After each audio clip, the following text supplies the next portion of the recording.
bullpups for you? Stick around to find out. What's going on, guys? Brent31, appreciate you guys tuning in. So, is a bullpup rifle for you? If you're watching this video, you probably have some interest in a bullpup. You want to know what the advantages and disadvantages of a bullpup are. Okay, I have a Steyr AUG, or Steyr AUG as it's sometimes called, laid out here, but I'm not necessarily talking about this specific rifle today, okay? I'm just talking about bullpups in general compared to something like the AR-15 style platform. Now, here in the United States, there's no question the AR-15 style platform is America's rifle. If you are an entry-level shooter, you can get into this game for around $500. Basic entry-level AR-15 with iron sights. You're starting out from companies like Palmetto State Armory for about 500 bucks. And then from there, guys, it only goes up, right? You invest in training, you invest in accessories like optics, weapon-mounted lights, foregrips, things of that nature, slings. The possibilities are endless. You know, the AR is a great option for the armed prepared citizen here in the United States, okay? Your bullpup rifles, on the other hand, whether you're talking about something like the Steyr AUG or the, an Israeli Tavor or other, bullpups that are here in the United States and available on the civilian market, without a doubt, guys, in excess of $1,000. $1,000 is on the cheap end. So, yeah, this is definitely not your per se entry-level rifle, okay? And that honestly is a huge disadvantage if you're an American armed prepared citizen, because I'll tell you, one of the biggest things to overcome with a bullpup rifle is the manual of arms, okay? Because most people train on an AR-15 style platform or something very similar, and they get used to how it functions and operates, how you do mag changes and things of that nature, and then you go to a bullpup and it's like turned upside down on its head, completely different, guys, and it takes a lot of training to build that muscle memory to get used to the a weapon like the Steyr AUG. I got a good buddy of mine, Dimitri. He's the creator of the ACSS reticle, the Advanced Combined Sighting System. I've done a lot of videos over different optics that feature the ACSS reticle in it, and he absolutely loves the Steyr AUG. And he told me that if he could start all over and just have one rifle, he would go with the Steyr AUG. And he said, just the manual of arms is the biggest thing that he needed to overcome. But once he overcame that, he loves this rifle, and he wishes, if he could start all over, he could have this from the get-go. But again, most people aren't going to be able to do that if they even want to go with that bullpup design because of the price of obtaining bullpups, okay? Me personally, guys, I will always be an AR platform style guy, okay? I have an extensive career in the United States Marine Corps, particularly in the infantry, and I have used the M16A2 all the way up to the M27 IAR in the Marines, and they're all very similar manual of arms, and I just don't know if that could be beat out of me, right? Regardless of how much training I have with a bullpup style rifle. But I will tell you straight up, guys, there are huge advantages to a bullpup over an AR-15 platform. And I think the biggest disadvantage to a bullpup over the AR, in relation to the AR-15 platform, is its manual of arms. So if that's its biggest negative, well, that's easily overcame if you have, if you start out on this weapon system, or you just have significant training and you're not using these type of platforms, okay? Now, what is my background with bullpup style rifles? Well, not very much. I did a exchange program with the British Royal Marines. So for 2 weeks, some of us U.S. Marines went over to the UK and trained with the British Royal Marines, and some of their Royal Marines came to the U.S. and trained with the Marines here in the States. While I was over there, I got some trigger time on their primary service rifle, the variant at the time, the L85, and then also did like a week in the field using blanks with that bullpup. So I have actual experience, patrolling and conducting, training combat operations with that rifle. Okay, so I got the experience of holding it, how it felt in the field, getting fatigued, carrying it on long extended patrols and in ambushes and stuff like that. So I got that experience with that rifle. So my overall impression of it was, it was on the heavy end, it seemed, okay, and the weight distribution was very hard for me to get used to. But again, at this particular time, as I was a gunnery sergeant and I had you know, extensive experience on AR platforms. It just felt awkward with me, guys, because of my experience with these weapons, okay?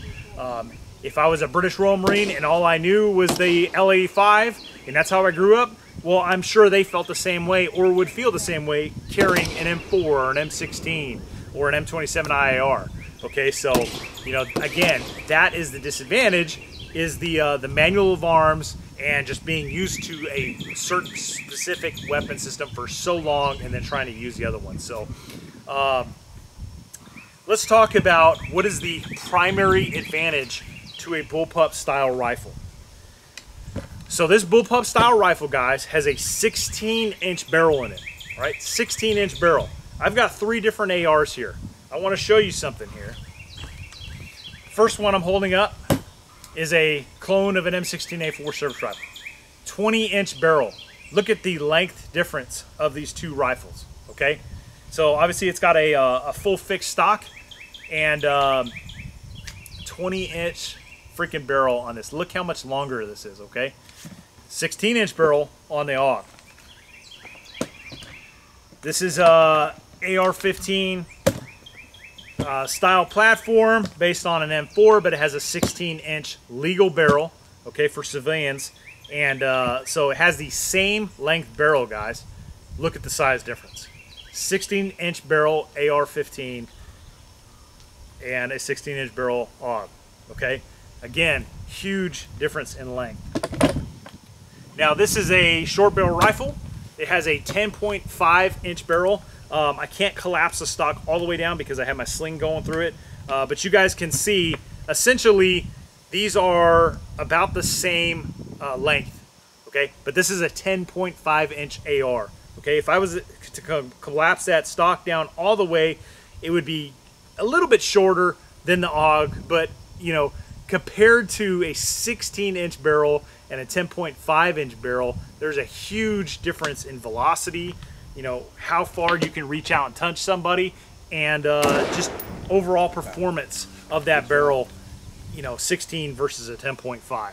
So that is the huge advantage to a bullpup style design, because all your major components like your bolt carrier, buffer, all that stuff are all back here in the rear, in the stock area, as opposed to in the middle of the weapon system. So you don't have all that length, right? You have all those major components back here in the rear, and now everything up front is just barrel. Okay, so you have that short, compact package there in that service rifle. CQB, obviously, huge advantage for something like an AUG. Maneuverability in something like compact, tight confined spaces in vehicles, whether that be a civilian vehicle, whether that be in the back of an armored personnel carrier. I personally was shoved in the back of a AV, an amphibious assault vehicle, for over a month during the 2003 Iraq invasion, okay? We were packed in there like freaking sardines. And I can tell you, having a weapon system like an AUG would have, you know, made that a little bit easier for me to try to get out of that AAV, okay? Now, we have a conception that, you know, the AR platform is combat proven. Been using the AR, you know, series of rifle, M16 series of weapons since Vietnam, okay? And yes, absolutely, 100%.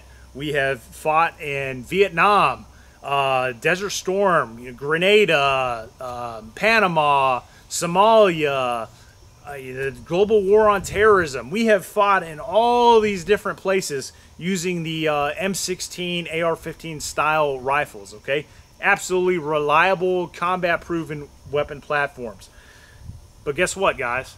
These bullpups, like the Steyr AUG, have been in service with the Australians, Austria, and other nations. The L85 has been with the British since Desert Storm, okay? The Australians are essentially, I can't think of a conflict, a major conflict that we've been involved in, like the Gulf War or Vietnam or, you know, the GWAT, that the Australians haven't been involved with. They've been right there at our side, hooking and jabbing. Well, ever since they adopted the Steyr AUG, guys, they've been there, right? They've used those weapon systems in those theaters, like in Afghanistan, in Iraq, and hooked and jabbed with the enemy with those weapons. This is a proven, combat-proven design. The Israelis with their Tavors, the British with their L85s, combat-proven designs. The French with their FAMAS and places like Mali, combat proven designs. They've used these service rifles for years. They've evolved over the years. You take a Steyr AUG that, you know, came into service in, I think, the 70s, and obviously they didn't have Picatinny rails back then, right? But what do you see on this particular AUG? You got Picatinny rails along the top. You got Picatinny rails on the side so that you can attach weapon-mounted optics, weapon-mounted lights, IR aiming style lasers, right? All this stuff has adapted over the years to accommodate the advancements in, you know, weapon technology and infantry service rifles, okay? So these weapons have evolved. They have proven records in combat, reliable records in combat. The Ukrainians even have a variant of a bullpup, so there's something to be said for that, all right? Now, again, what's the biggest problem with the bullpup? It's just getting used to the manual of arms, okay? All your stuff is back here, right? I'm changing magazines back here in my armpit area instead of coming up here with that magazine. So if you get a bullpup, you got to train with it, guys. You got to get used to it. You got to build that muscle memory, all right? But these weapons absolutely have all the features of, you know, ARs in terms of, you know, like things like bolt catch releases, you know, weapon manipulation and safety, locking the bolts to the rear. You know, all these weapons have those great, fantastic features on their particular weapons. And, you know, it's just a manual of arms issue. You just got to get used to it. Another thing I need to mention that a lot of people find as a negative for a bullpup style design is that their triggers tend to be a longer pull than which we're accustomed to with a USGI trigger pull. So, is a bullpup for you? Well, if you want a compact rifle, right, the size of an AR with a 10.5-inch barrel, but you want a 16-inch barrel in that package, well, you probably should start looking at a bullpup. So that is my 2 cents on that, guys. They are not less effective than your AR-15 style platforms. Now, in the end, what am I going to choose? Well, if freaking Chinese paratroopers start falling from the skies tomorrow, I'm grabbing an AR style platform, okay? It's me. That's what I've used all these years. I like the platform. I will concede that you have a smaller package in a bullpup design. However, I feel that the manual arms with a AR style rifle is more fluid, is easier to deal with, clearing stoppages and things of that nature. Me personally, I like the AR style platform and other variants that are similar to it, okay? So I'm still an AR guy, okay? But I will say that there's absolutely advantages to your bullpup style design. So our bullpups for you? You tell me. Hope you guys found this video helpful and it helped steered you in the right direction. Appreciate you guys tuning in. Thanks for watching. Don't forget to leave a comment.